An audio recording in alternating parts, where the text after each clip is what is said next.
అనుకోకుండా నీ జీవితంలోనికి భయంకరమైన కష్టాలు, వేదనలు, బాధలు వచ్చాయి. వాటి కోసం నువ్వు చాలా భయపడుతున్నావు, ఆందోళన చెందుతున్నావు, వేదన పడుతూ ఉన్నావు. అయ్యో, నా జీవితంలో చెలరేగిన ఈ యొక్క సమస్యలు ఎలా పోతాయి, ఎలాగా నేను తిరిగి బాగవుతానని భయపడతా ఉన్నావు. ఆల్మోస్ట్ నీ జీవితం ముగింపుకు వచ్చిందని నువ్వు అనుకుంటున్నావు. ఎంత భయపడుతున్నావు అంటే అంత భయపడుతున్నావు. ఎందుకంటే సమస్యలు, ఆందోళనలు, వేదనలు, బాధలు, గొడవలు, అల్లర్లు, ఆర్థిక ఇబ్బందులు, అప్పులు, అనేకమైన సమస్యలు ఈ రోజున నిన్ను చుట్టుముట్టేసి ఒక ఓడ వెళ్తూ ఉన్నప్పుడు ఆ ఓడ మీదకి తుఫాను చెలరేగి ఆ ఓడ మునిగిపోతూ ఉన్నప్పుడు ఎలాంటి సమస్య వచ్చి ఆ ఓడలో ఉన్నవాళ్ళు కూడా మునిగిపోయి నశించిపోతారో అలాంటి పరిస్థితే ఈ రోజున నీ జీవితంలోనికి వచ్చింది. ఏదో ఒక సమయంలో, ఏదో ఒక టైంలో నీ జీవితం అనేది ఎండింగ్ అయిపోతుందేమని భయపడుతున్నావు. భయపడమాకు. ఈ రోజున దేవుడు నీతో మాట్లాడబోతున్నాడు. ఈ యొక్క వీడియోని ఆఖరి వరకు కూడా వీక్షించు. ఆయన నీతో మాట్లాడతాడు. భయంలో నుండి, ఆందోళనలో నుండి దేవుడు నిన్ను విడిపించి నీకు కార్యం చేయబోతా ఉన్నాడు. దేవుడు నిన్ను ఆశీర్వదించబోతా ఉన్నాడు. దానికంటే ముందుగా ఈ యొక్క వీడియోని ఒక లైక్ చేయండి, ఈ ఛానల్ని సబ్స్క్రైబ్ చేయండి, అలాగనే అనేక మందికి కూడా షేర్ చేయండి. కాబట్టి భయపడుతున్న నీతో ఈ రోజున దేవుడు మాట్లాడుతున్నాడు. ఆందోళన చెందుతున్న నీతో దేవుడు మాట్లాడుతున్నాడు. వేదన పడుతున్న నీతో దేవుడు మాట్లాడుతున్నాడు. అప్పుల్లో, ఆర్థిక ఇబ్బందుల్లో ఉన్న నీతో దేవుడు మాట్లాడుతున్నాడు. ఇదిగో, భయంతో రాత్రులు నిద్ర పట్టక ఏం చేయాలో అర్థం కాక ఒంటరిగా ఉన్న నీతో దేవుడు నీతో మాట్లాడుతూ ఉన్నాడు.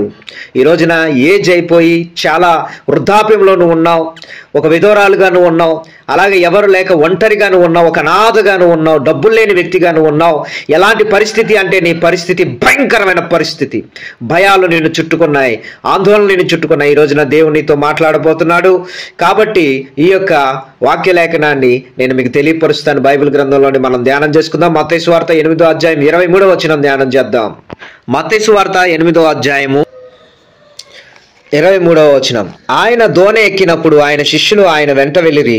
అంతటా సముద్రం మీద తుఫాను లేచినందున ఆ దోణి అలల చేత కప్పబడెను.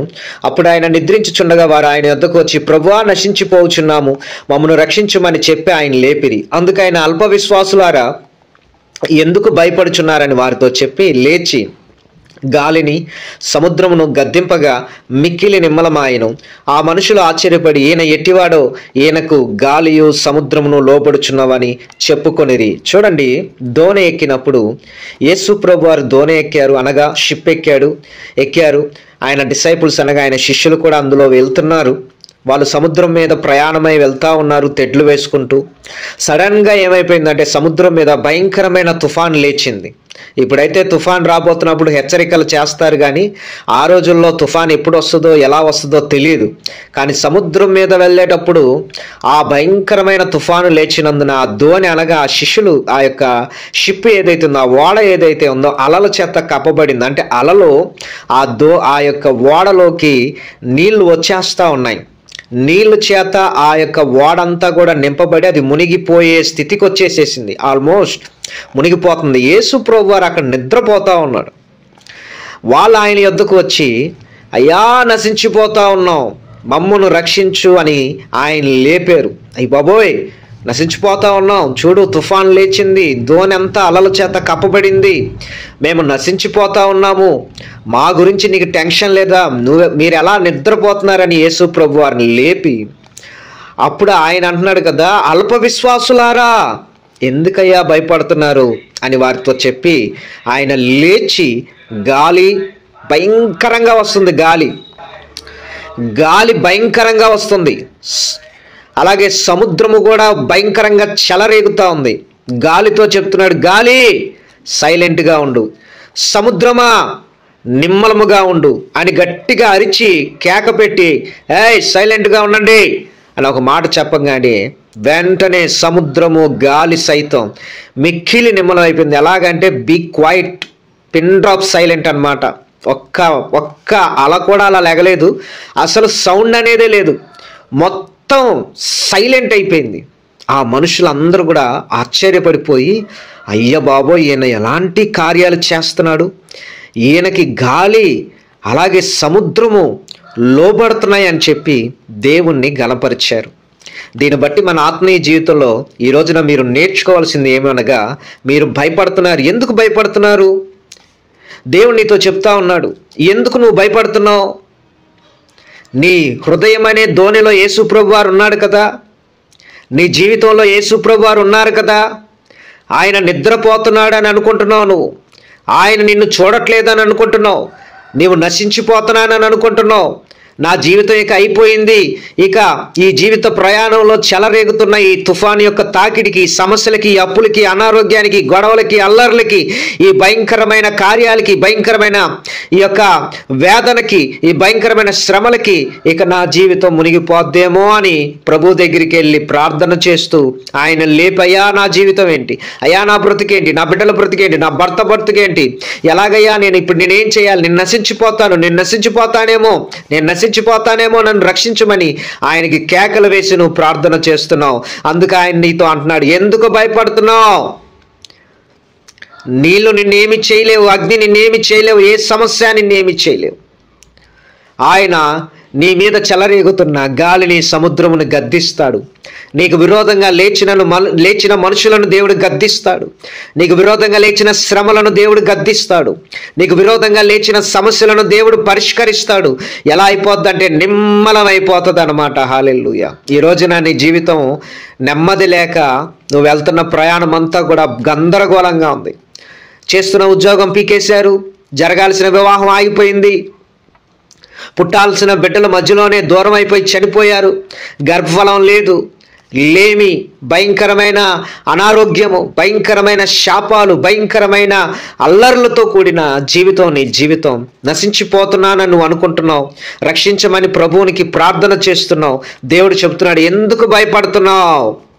దేవుడు నీ జీవితంలో చెలరేగుతున్న ప్రతి దానిని గద్దించి నిమ్మలమయ్యేలాగా వాటన్నిటిని కూడా అణిచివేయబోతా ఉన్నాడు. దేవుడు నీతో చెప్తున్న మాట ఏంటి అంటే, నీతో నజరేయుడైన యేసు ప్రభు వారు ఉన్నాడు గనక ఏ సమస్య, ఏ వేదన, ఏ బాధ నిన్ను ఏమీ చేయలేవు. అయితే నువ్వు దేవుడి దగ్గరికి వెళ్ళి ఏం చేయాలంటే, ప్రభువా నన్ను రక్షించు అని కేకలు వేసి ప్రభువుకు నువ్వు ప్రార్థన చేస్తే, భయం అనేది విడిచిపెడితే దేవునికి సహాయం చేస్తాడు. నిద్రపోవడానికి భయం, మనుషులను చూస్తే భయం, ఎటైనా వెళ్ళాలంటే భయం, ఏదో అవుతుందని భయం, అప్పులను చూసి భయం, అనారోగ్యాన్ని చూసి భయం, కొడుకును చూస్తే భయం, కూతురును చూస్తే భయం, యజమానుని చూస్తే భయం, భర్తను చూస్తే భయం, భార్యను చూస్తే భయం, భయం భయం భయం భయం అనే వలలో చిక్కుకుపోయి ఉన్నావు. ఈ రోజున దేవుడు నీకు ధైర్యమును పుట్టించబోతా ఉన్నాడు. హల్లెలూయా. ధైర్యముగా ఉండు, ఏమీ కాదు, అంతా నిమ్మలం అయిపోతుంది. ఒక నెల రోజుల్లో అంతా నిమ్మలం అయిపోతుంది. ఒక 2 వారాల్లో అంతా నిమ్మలం అయిపోతుంది. నీ జీవితం ప్రశాంతంగా, సమాధానంగా, సాఫీగా వెళ్ళిపోతావు. నీ మీదకి చెలరేగినవన్నీ కూడా అణిచివేయబడి దేవుని ద్వారా నీవు ముందుకు వెళ్తావు. కాబట్టి భయపడద్దు. జరగాల్సిన వివాహం జరిగిద్ది, రావాల్సిన ఉద్యోగం వస్తుంది, రావాల్సిన డబ్బు వస్తుంది, నీ బిడ్డలు నీ దగ్గరికి వస్తారు, నీ భర్త నీ దగ్గరికి వస్తాడు, నీ భార్య నీ దగ్గరికి వస్తుంది. నీ జీవితంలో అతలాకుతలం చేస్తున్న ప్రతి సమస్య అంతా కూడా పరిష్కారం అయిపోయి నీవు నెమ్మదితో ఉందువుగాక. ఆమేన్, ఆమేన్, ఆమేన్. దేవుడు ఈ రోజున నీతో మాట్లాడి ఉన్నాడు. సో భయపడుతున్నావు, ఎందుకు భయపడుతున్నావు? భయపడమాకు, ప్రభు నీకు తోడై ఉన్నాడు. ఆయన సన్నిధి నీ పైన ఉన్నది కనుక భయపడమాకు.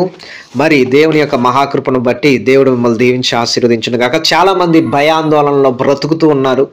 ఎందుకు భయపడుతున్నారో తెలియదు. నీకు ఒకవేళ ఆ భయం అనే వీక్నెస్ ఉన్నట్లయితే దయచేసి నాకు స్క్రీన్ మీద కనపడుతున్న నెంబర్కి ఏదైనా ప్రార్థన అవసరతలు ఉన్న వాట్సాప్ చేయండి, లేదా ఫోన్ చేసి ప్రేయర్ చేయించుకోండి. ఒకసారి కలిసినా కలవకపోయినా, వీలున్నా లేకపోయినా ఒక 2-3 రోజులు, ఒక వారం రోజులు ట్రై చేయండి, మీకు ఖచ్చితంగా రిప్లై ఇస్తాను.